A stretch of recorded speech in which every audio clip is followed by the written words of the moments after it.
We're entering an era in which our enemies can make it look like anyone is saying anything at any point in time. What happens when seeing is no longer believing? When public figures are recorded saying and doing things that they never said or did?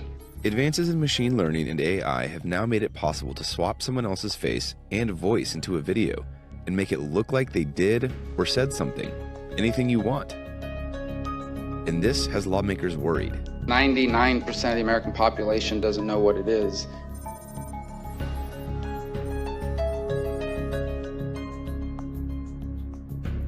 These videos and photos are called deepfakes, and they're getting more sophisticated by the day. In April 2018, BuzzFeed created a video that appeared to show former President Obama warning against fake news and trashing President Trump. See, I would never say these things, at least not in a public address. It went viral and introduced deepfakes into the mainstream. But the person featured in that video was actually comedian and filmmaker Jordan Peele, and the video made that clear, serving as a public service announcement about deepfakes and how they could become ubiquitous in the future. The technology harnesses machine learning techniques, feeding a computer real data about images so it can create the fake. So the first process is, of course, getting the data. When we feed that data to our algorithm, now the only information that we have for our algorithm is the sequences of the frame from each Barack Obama and Donald Trump or John Oliver and Stephen Colbert.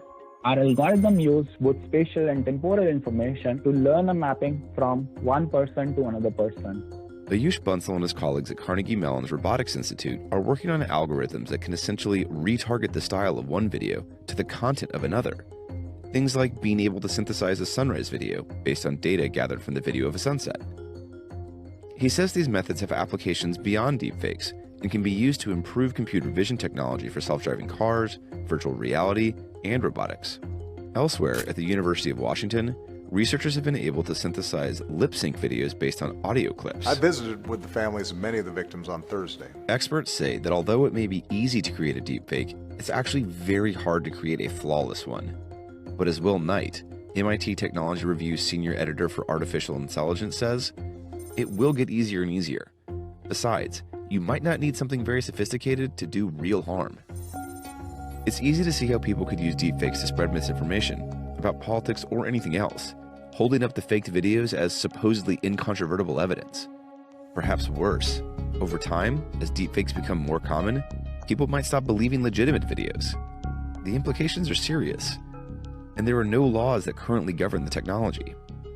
In September 2018, 3 U.S. lawmakers sent a letter to the Director of National Intelligence, urging him to look into the issue and come up with recommendations about whether the intelligence community requires additional legal authorities or financial resources to address the threat posed. The only way which comes to my mind to counter the problem of deepfakes is to have machine learning models that can just say that this is a real or this is a generated image.